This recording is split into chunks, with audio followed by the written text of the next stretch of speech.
Hi, hello and welcome.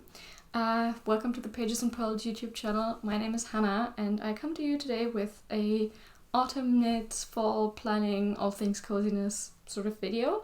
So make sure you grab something warm and nice and get cozy and let's get into it.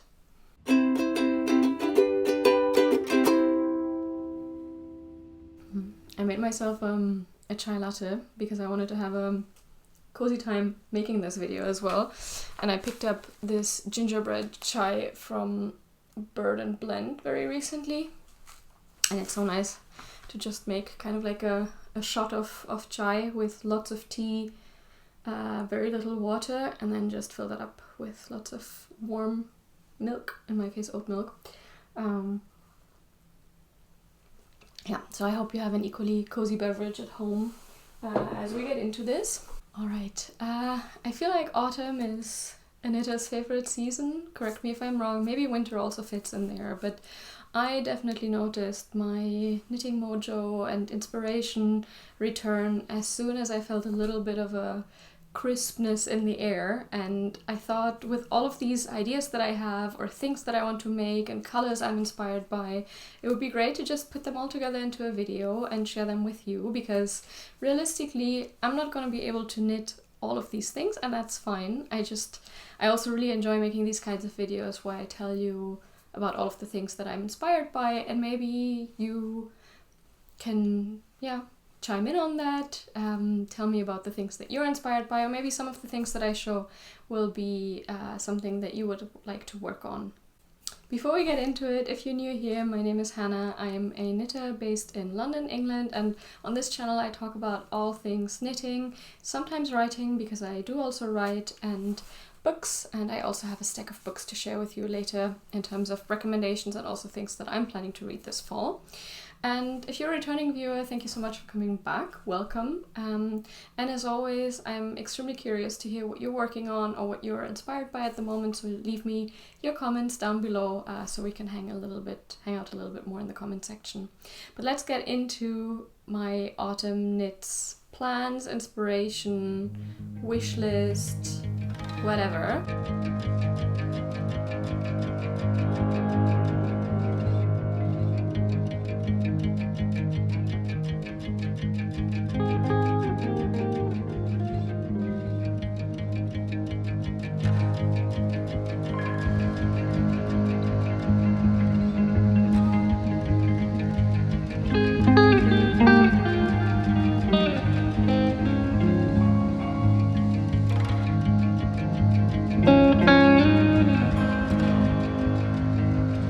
Something that I'm hiding at the moment behind me is this giant bag of yarn. We're gonna get into that in a bit because most of the things that I'm gonna be talking about I do actually have yarn for, so I'm gonna show you also not only the garment or the object that I'm planning to knit, but also what I'm planning to knit that with. But first I wanted to show you, I just got into the mood to make a mood board, so I made a mood board that I'm gonna put in somewhere around me here. I have it propped up on my iPad in front of me so I can look at it as well and kind of revel in all of the vibes that I'm trying to take away from this. So we're looking at generally crisper temperatures, fallen leaves, all of the oranges, browns, rust, red colors, yellows. I'm also looking at obviously lots of yarn because coziness is a part of autumn, hot beverages and nice books. Forests, also apple picking, all of those are my vibes.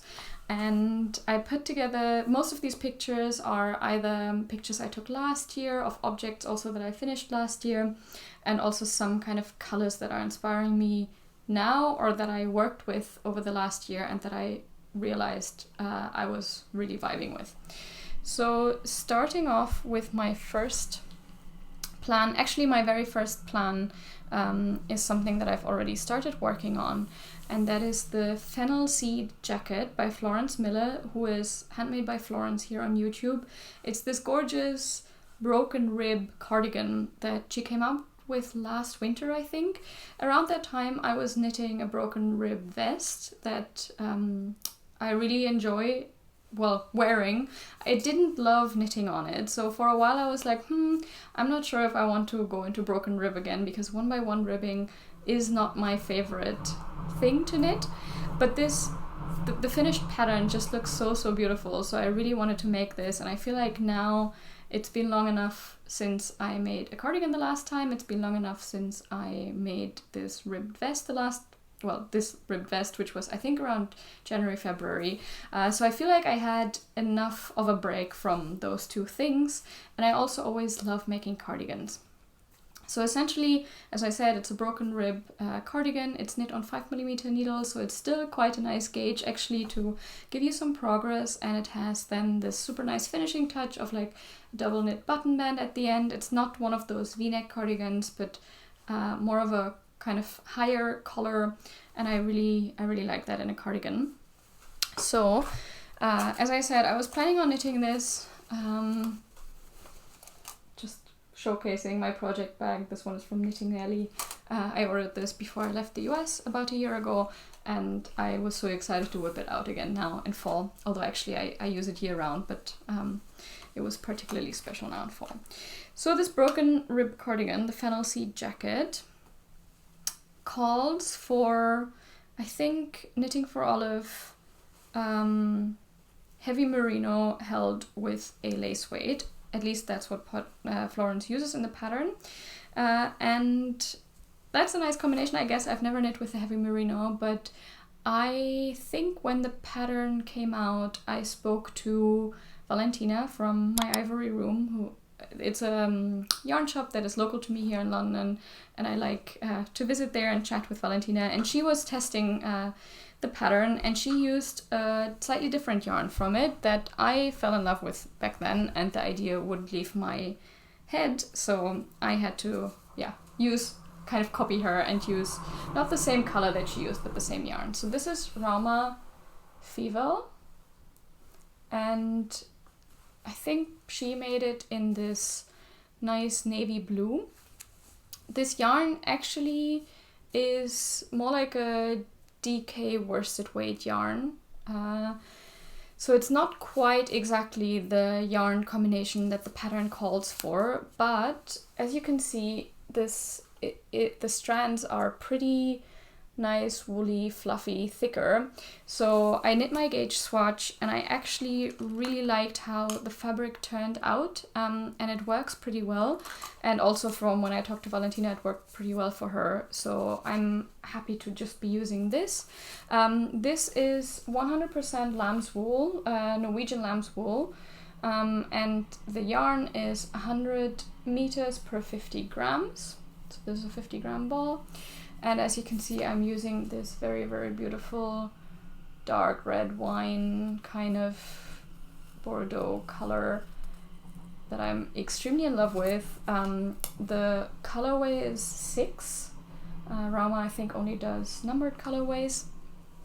And I knit something in a kind of burgundy, nice colorway last year as well, and I realized that this color is actually one that works pretty well for me. I feel like the more like beige, dark brown leaning tones don't suit me very well, although I love the look of them. But this kind of more eggplant leaning, purple leaning type of dark reddish brown actually works super well for me, and I really like how it combines with my eye color and my hair color, and it also works super well with a lot of items that I have in my wardrobe. So usually when I pick patterns, I kind of try to think how well it matches also with the rest of my wardrobe. Some sweaters or garments that I decide to knit fit in better or have more versatility, and others less, but I usually try to at least come up with a few combinations, different things that I could wear them with, just to make sure that after I spend all of this time making the garment, I also want to be able to wear it in lots of different ways and contexts and so on. So this color is great for that. I love working with it. It's really soft, and so far I feel like I'm slowly sliding into like podcast episode style. I will talk about this garment a little bit more in my next podcast episode. I'll cut my praise of the yarn short now and just show you how far I am at the moment and how the fabric looks knit up. Obviously dark colors are never great to show a stitch pattern on camera, though I find like now actually the light is hitting quite nicely, so you can see it. In normal face-to-face situations, I always find that dark colors can actually show stitch patterns quite well, because obviously you have the different kind of ways of how the light is coming in. Anyways, this is the Fennel Seed jacket. I am very, very excited about this one. I ordered buttons for it. All of this I will show in a podcast episode, but that's basically my first fall plan, and you can see that I'm already quite far. I just split for sleeves. So about this one, I'm optimistic that we'll get there. Now for the next part, I will have to go into this crinkly plastic bag of yarns. I usually keep my yarn in plastic bags because I just don't want to have to worry about kind of like moths and stuff coming in there. But as you can see, there are a lot of leftovers in there, and that should be a hint. I want to make the stripe hype sweater by Kutva Kika. This is a drop shoulder, all over colorful striped sweater, where the pattern, I believe, calls for 5 or 6 different contrast colors together with one main color, and kind of suggests how to arrange them, gives you clear yarn quantities, and most of them, at least for my size, I usually knit a size 3M, something like that. My bust circumference is around 96 centimeters. So for that size, actually a lot of the quantities that you would need for the contrast colors are somewhere between 40 and 60 grams, so perfect for leftovers. And for some reason I thought I didn't have enough leftovers to make a stripe pipe, but then the other day I was going through my stash and looking at all of these leftovers, and I thought, actually they fit quite well together. And a lot of these leftovers are from, some fall projects, for example. Like you see a lot of this kind of rusty orange in my mood board. And last year, this was my absolute favorite yarn that I worked with. I used it for contrast colors and socks for the ribbing. I made a hat out of this, and I just absolutely love this shade of orange. It's by a pretty small yarn dyer that I picked up at my local yarn store in New York, and I feel like I need to figure out how to get my hands on this yarn. So this is actually just a classic sock yarn, 75% merino, superwash merino, 25% nylon. But I just really love how the light kind of changes in this yarn. And I think, again, I'm not usually a typical like orange gal, which is a lie, because actually as a kid I was only wearing orange all of the time. I didn't care about like neon orange, whatever. But now I don't have so many orange pieces, but this one for some reason is just the perfect tone for me, and I wear my Oslo hat that I made out of this all the time. And I luckily have enough leftovers that I could actually make a big portion of the stripes, or like one of the stripes in this yarn. I also have leftover Purl Soho linen quill in this kind of like, I think the colorway is butterscotch yellow, in this color that I think I could go into it as well. Then let's go for a slightly different color. This is left over from when I made my Cumulus blouse last year. This is Knitting for Olive merino in Dusty Dove blue, I believe. So those could already go together. I also just made an Oslo hat for a good friend of mine that I showed in my last podcast episode. And I have this Knitting for Olive slate green left over from it. Just gonna balance it here on top. And then for the last color. Alright, so I am planning to, I need to buy some, I'm thinking I might buy some double Sunday for the main color. This is just a Cascade sock yarn in limestone. I think it's a little bit of a kind of like slightly tiny bit grayish leaning white, but not super gray. And I really love the tone of this white. I use it a lot for socks. Obviously I don't have a lot of this, but that's kind of the color that I'm looking for to work together with all of these yarns. So I'm thinking maybe Sandnes Double Sundae in the colorway Kit would be great for this, or Whipped Cream. Those are the two that I'm deciding between. I unfortunately don't really have access to seeing those in person at the moment, so I will have to maybe risk it and order online, because I feel like a cream yarn is something that I can always work with also for other projects. But yeah, this I'm gonna put down now because I don't know how to hold on to it. But basically these are the contrast colors that I have so far. So the orange, the blue, the yellow, the dark green. Still looking for one. And I'm losing my yarn.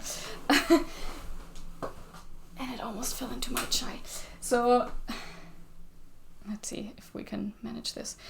I still have 2 options for my other contrast color. So this leftover sock yarn, that's kind of like this lavender color. I don't know if it's too much on camera. It comes out a bit less luminant actually than it is. So I don't know if that could fit in here, or we'll just leave it there. Or this one instead. It's more of a brown. This is Exmoor, John Arbon Exmoor sock yarn that I picked up at some point. It's exactly 50 grams. So that might also work. So as you can see, I'm not fully decided yet. If you have a suggestion based on this very short view of the icy lavender purple or the brownish purple, I can maybe hold them a bit closer to the camera so you see the difference of what they look like. So this is the John Arbon sock yarn that has a lot of nice kind of very, very small variation in the yarn, and then this is the icy lavender kind of sock yarn that comes out more gray on camera, I feel like. Those are the 2 sock yarns I'm thinking about either picking one or the other. I have enough of them to use them, so yeah, that's my plan, stripe pipe sweater, and I'm very excited for that. As I said, I just need to get the main color yarn and then we would be good to go. Another thing that with the stripe pipe sweater I'm a bit apprehensive about is that when I made the Oslo hat with this slate green colorway from Knitting for Olive and blocked it, it bled a lot, which wasn't a problem because the hat was entirely knit in this color anyways, but my water really turned like a pretty dark green. So I would probably have to knit a swatch at least with some white and see whether that transfers to the white, or if I could maybe mitigate it somehow with some of these sheets that catch the colors. I have to figure that out because I really wouldn't want to make an entire sweater and then everything gets kind of like a murky green because of this yarn. Someone actually told me in the comments to that podcast episode that they also had a kind of newer Knitting for Olive slate darker colorway that bled a ton as well. So I'm wondering if that's just this type of yarn, because I didn't have it so much with the other yarns that I got from them. Anyways, stripe pipe sweater is in my future. I feel like that pattern is super popular, and I think just from looking at it, I totally get why, because it's a DK weight. It looks so fun with all the different colors, but also somehow still in a way put together, because you have if you choose to have a cream yarn or any other yarn in between, that kind of makes it come together. And I also really like the detail of the kind of very short colored a few rows just on the collar before you fold it over. That looks really cool. So stripe pipe sweater. Then another plan that I have is something in here. I need to get this back. Okay, let's look at all the gorgeous yarns in here. The other plan that I have is one that I only came up with quite recently when Sari Nordlund came out with her rainy day tea pattern. Something about it just caught me. I fell in love with it. It's pretty simple. It's this raglan t-shirt with a cable detail on the raglan lines, but something about that kind of simplicity but a little bit of cabling really captured my attention. It's really nice. So I really want to make this, and I think kind of like a woolly tee could be nice for the transition season now, slowly heading into autumn, something to wear when it's not that cold but already a bit cooler. And I do want to get more into cabling. I've done cables on a kind of abandoned summer top that I should probably get back to at some point. And I've also done a few small cables on a sock cuff before, but not a lot. So I feel like before I jump right into like a full-on cabling all over project, I would like to have like one more go at a slower start. And I think having a t-shirt with just cables on the raglan lines is actually great, because then you have a lot of stockinette in between to relax and kind of, yeah, just get into the groove of it. Anyways, I am planning to use this gorgeous yarn for it. This is John Arbon Exmoor sock. No, that's wrong. That's what I just showed you. This is John Arbon, but it's knit by numbers DK. You can see the label here. This yarn, I believe, has just in the last year or so switched base. I think, I don't know what the blend beforehand was, but now the blend is 50% blue-faced Leicester and 50% Falklands Merino, which is a combination I haven't knit with. I have knit things that had a content, like some part of blue-faced Leicester, but not to this extent. Tea break because I breathed in some yarn. Ooh. So this yarn is making me super excited, because already last year I was having my eye on the knit by numbers, and this is when they still had this previous base that I think was more merino maybe, I'm not sure. But I just love the way it looks. I love the slight heathering in the yarn. I love this green tone. It feels, I don't know, it feels so like woodland creature-y to me, and I feel like this is another one that would go great with a lot of pieces that I own. I'm also very excited to knit with some green, because as you will see later, I mostly have like reddish, pinkish tones otherwise in my plans and preparation. So this green is kind of like a nice departure from that.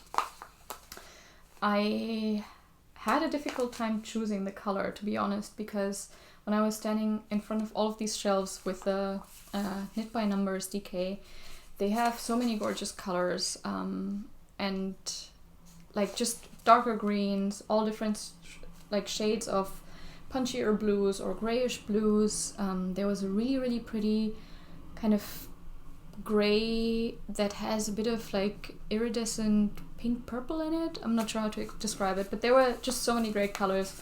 But I settled on this one because I think together with this cable, it's not too dark, so you can still see it pretty well, but it has a little bit of a moodiness to it as well.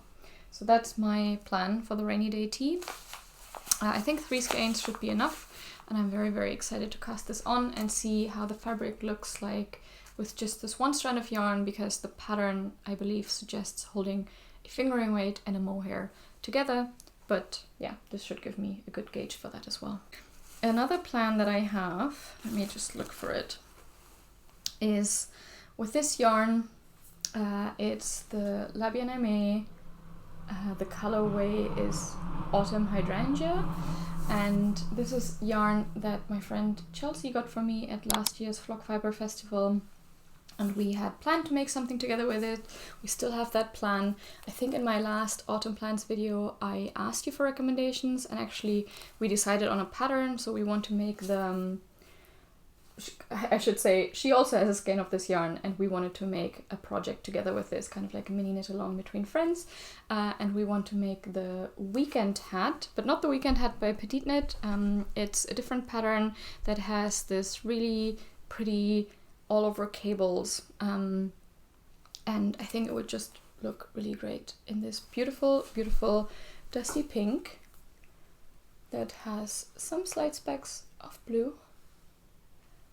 I've never knit with any Aimee yarn before. This is the Merino DK, so it's 100% superwash merino, and I'm really happy to try this out. And yeah, weekend hat I think is another great step on my cabling journey, maybe to commit to the cables a little bit more, but still not a full-size garment. I don't know why I'm so intimidated by doing a full-sized cable garment. I think just, I know that people tend to say, okay, maybe you should knit cables without a cable needle, because you can do that by kind of like sliding the stitch off the needle and then catching it again. And I think probably at some point I will figure out how to do that, but at the moment just the idea of always having a spare, like my cable needle with me to knit on something, makes it less, not less interesting, I don't know. I'm fine with kind of lace and following charts and so on, but there's just something that, yeah, I'm not there yet, I feel like, but I hope to get there this fall.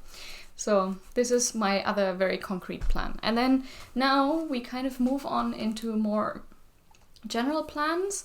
I do have some more yarn that I would like to use, but I'm not fully decided on the pattern yet, although I have a few in mind and I'm going to talk about them here. So one is something I showed I think a few months ago in a podcast, is this Olivia and Oliver Fibers yarn.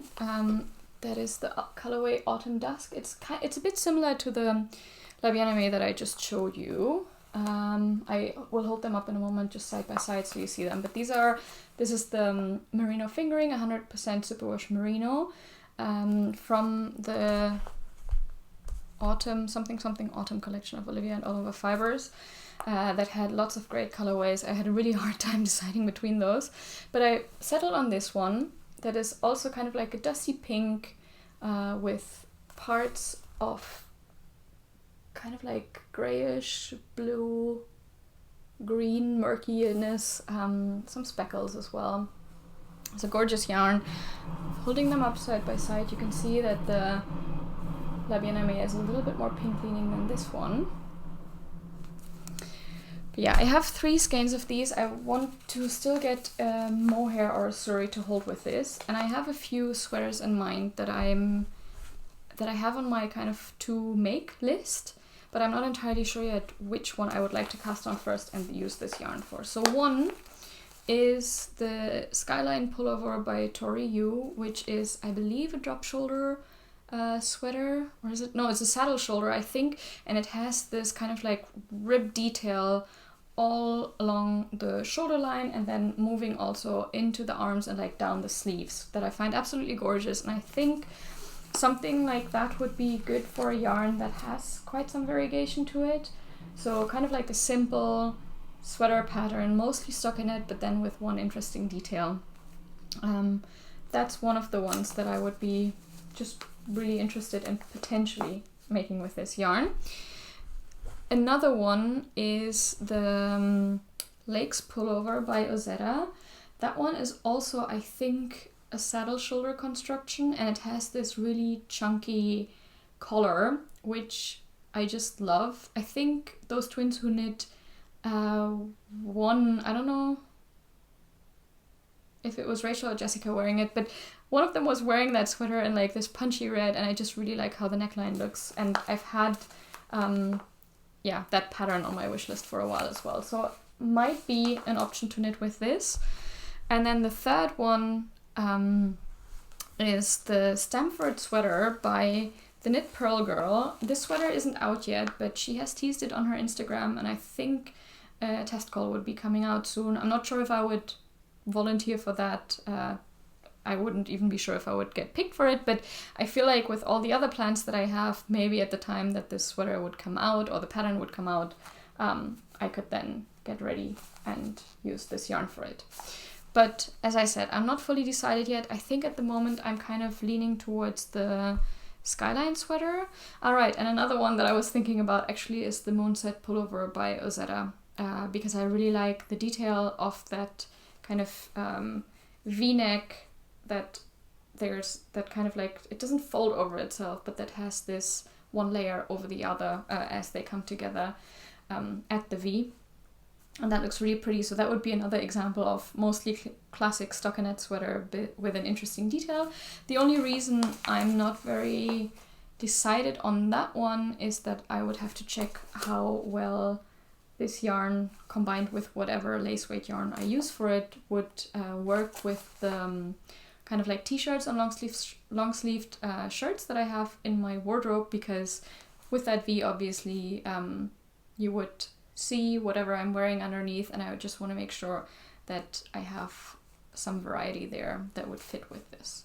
So that's what I'm thinking for this yarn. And then the other things in here are basically just kind of different sock yarns that I want to work with. They are this very pretty shade of the Wool Addicts Footprints that is very autumn coated to me.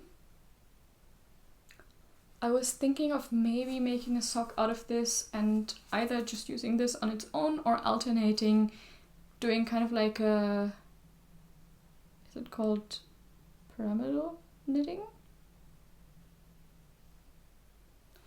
That thing that you do when you alternate your skein every round. I was thinking of doing this with a white yarn to have the effect a little bit toned down, but as you saw, my white sock yarn is nearing its end stages, so I would have to get kind of like a white or cream sock yarn first to do this. So that's one of the sock yarns. Then I also have this really beautiful Zakami yarn floral infused walk. I would say this one is like fully autumn coated, but I do like these kind of greenish, slightly purple color variations in it. And then I also have this beautiful sock mini skein set from Sorella Yarns that is the, I think it was the Reading Nook collection that has these super pretty 5 different colors in it. I'm thinking actually to not make a sock out of this, but maybe use this for the Stella Quilt Cushion by Laura Penrose. I've seen this on all sorts of different YouTube channels, and I really love how it turns out with every different kind of color combination knitters choose. And I think this would just be great because I absolutely love these colors.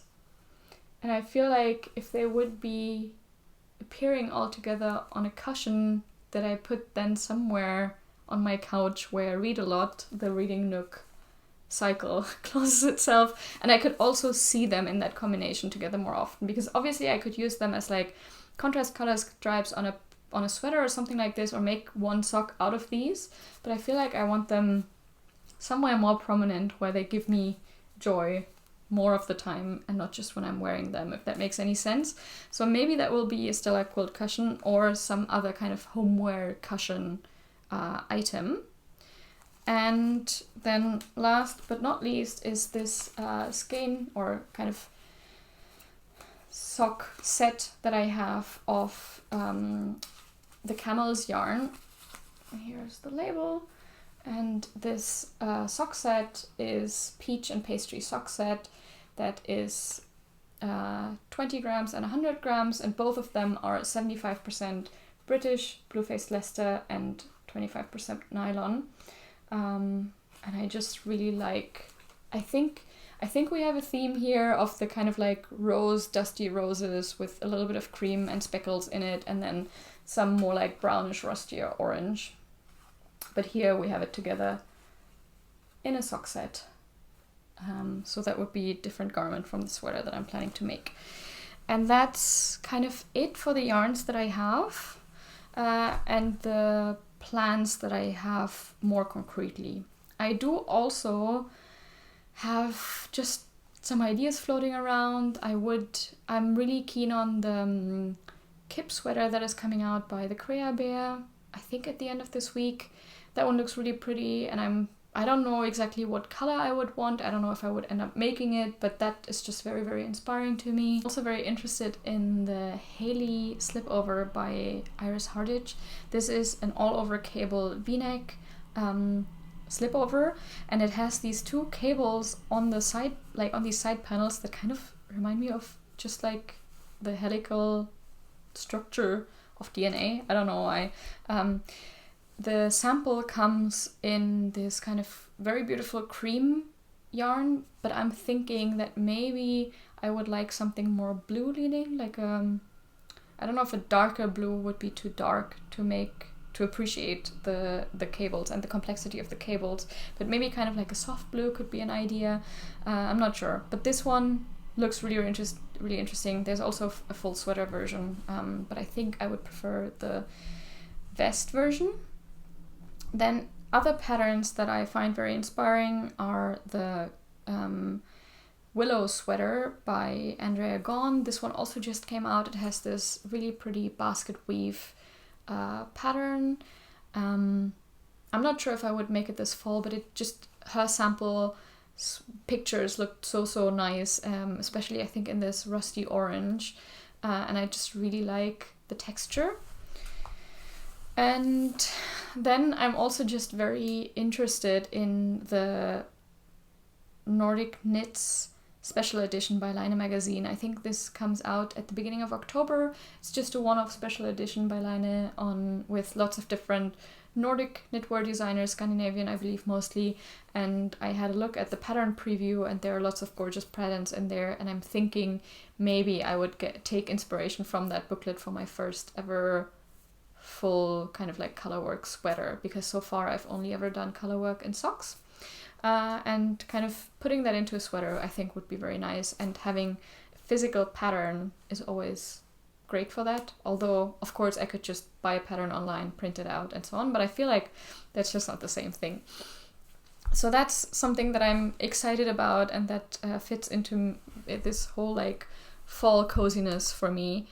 And I also really want to make a pair of mittens, kind of like just pulse warmers, like with the fingers cut off, like just where you have like a thumb gusset. That's one that I would like to make. So I'm thinking of the penny gloves by Petite Knit, although I'm not sure I would make those. Maybe I would also find a different pattern, but just in that direction. But I would also like to make a full pair of mitts. So as in covering the hand as well. That's something that I would like to try out. So if you have any suggestions for like half mitts or full mitts, please let me know down below, because I will have a look at a few different ones. I feel like also with the half mitts it would be nice to have some kind of like maybe some lace pattern or some cabling going on. That could be cool. Yeah, I think that would be nice. And I might actually, some of the like the sock yarn that I showed to you, maybe this I could also make into more of a mitt situation than a sock situation.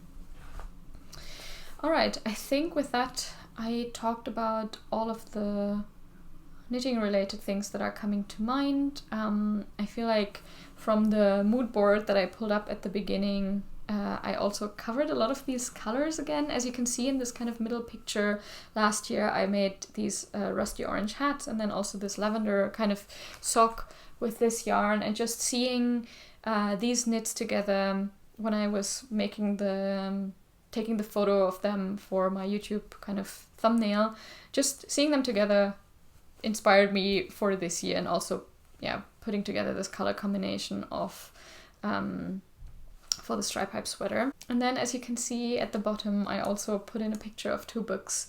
These two books, I actually have them here. I will talk about them in a moment. I haven't read them yet.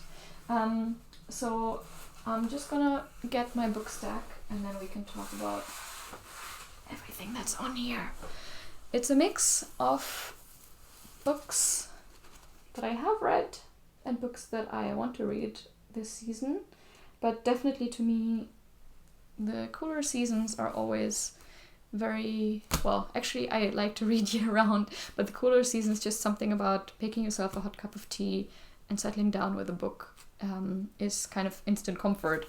So one of the books that I want to talk about first is one that I have actually read. This is The Crescent Moon Tearoom by Stacy Sivinsky. This book isn't out yet, but comes out on the 1st of October, so very, very soon. And it's a kind of like light, cozy fantasy book set in early 20th century Chicago. And it's all about these three sisters, triplets, that are witches, and they have this tea room where they tell their customers, kind of, they're like fortune tellers. And this is all nice and cozy until the local kind of like council of witches comes with a very specific task for them. There also seems to be some curse going on, and the three sisters kind of find there are different passions throughout this book. So one is, this cover is kind of like gets into circus. One of them is more interested in writing her own stories, and the other one is kind of her magic is starting to bloom more and she has to deal with that. So it's kind of following all of these three different storylines that obviously interweave the whole time. One of my favorite parts about this book was that the house that they live in is a magical house as well. And it's basically like its own character, and it's involved in a lot of different situations in really fun and cozy ways. So I really always loved reading when the house was clearly dissatisfied with something and how it acted then and so on. So that was really cool. And just overall, the way that Stacy writes, I think, evokes lots of sensations. So she's very focused on describing the different scents and smells, and there's someone in the book who likes to knit, so that there's sometimes also just some yarn lying around. So it was all very, very cozy. If you're into kind of like low stakes fantasy, so this is really not the kind of action driven angsty fantasy that exists out there and that I also do love. This is more on the quieter side. But if you're into that, have a look at the Crescent Moon Tearoom. And then in terms of other books that I have read before that I would recommend to you are these 4 books. These are by B.K. Borison. They are 4 interconnected but standalone romance novels, contemporary romance. And they are all set in this small town on the US East Coast. It starts off with Lovelight Farms, which is definitely a Christmassy book. I mean, you can see it on the cover.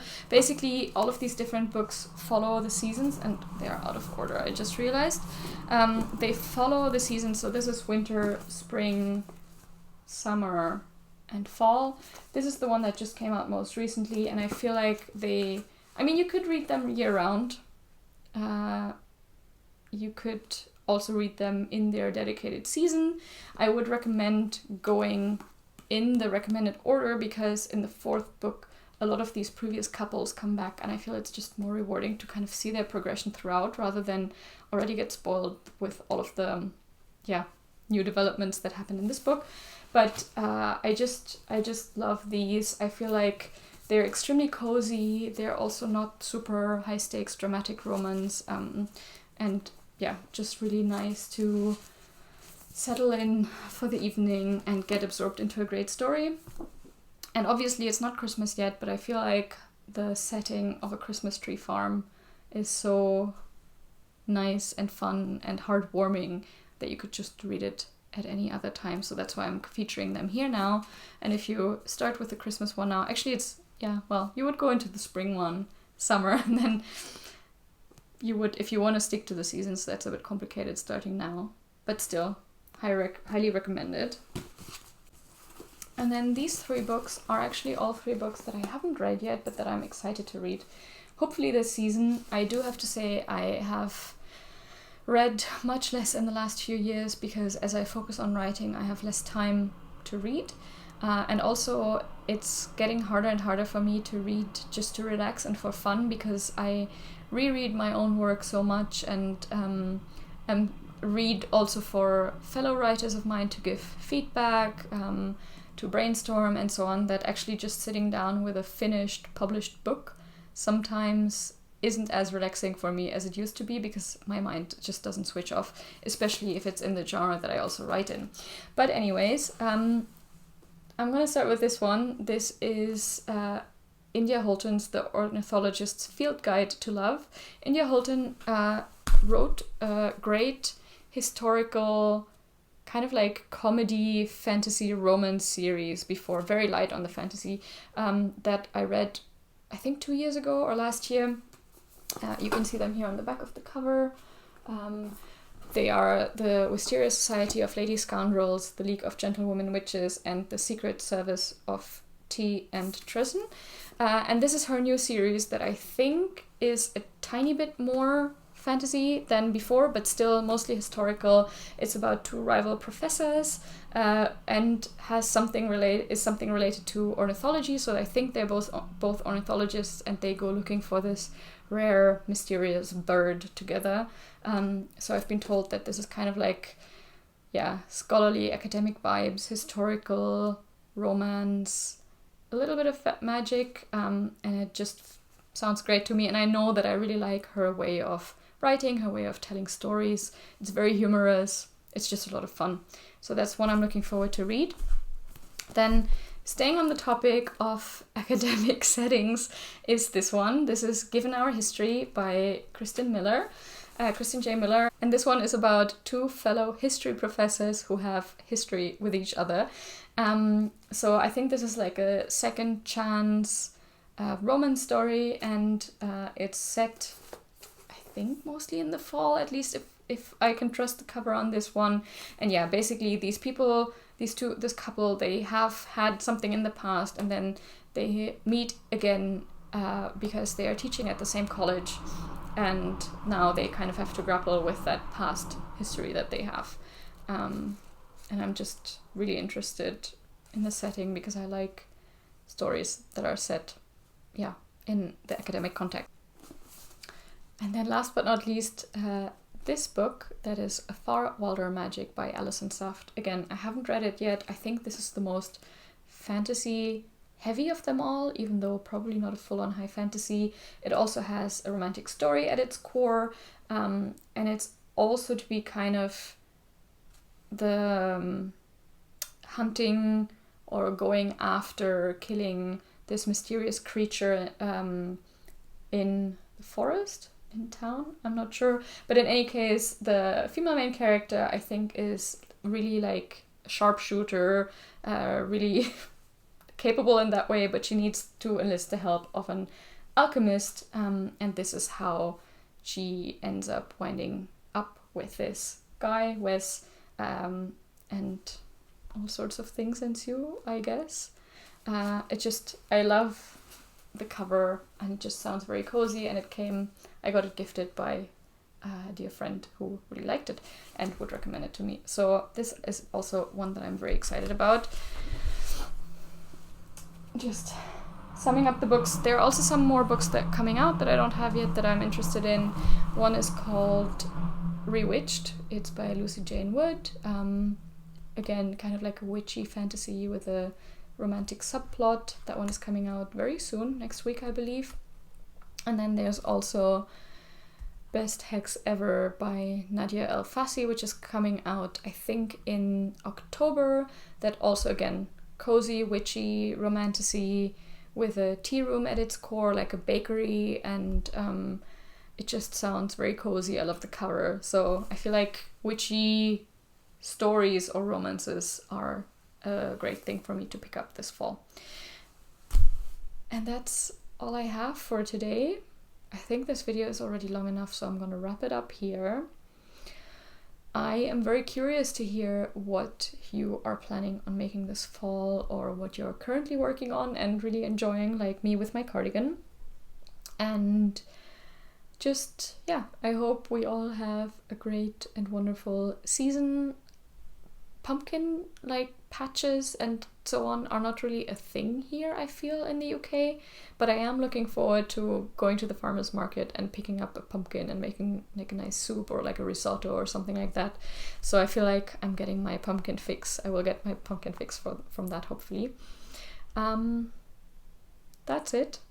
I hope to see you soon again in a podcast episode, and until then, I wish you happy knitting and a very good time, and see you soon. Bye bye.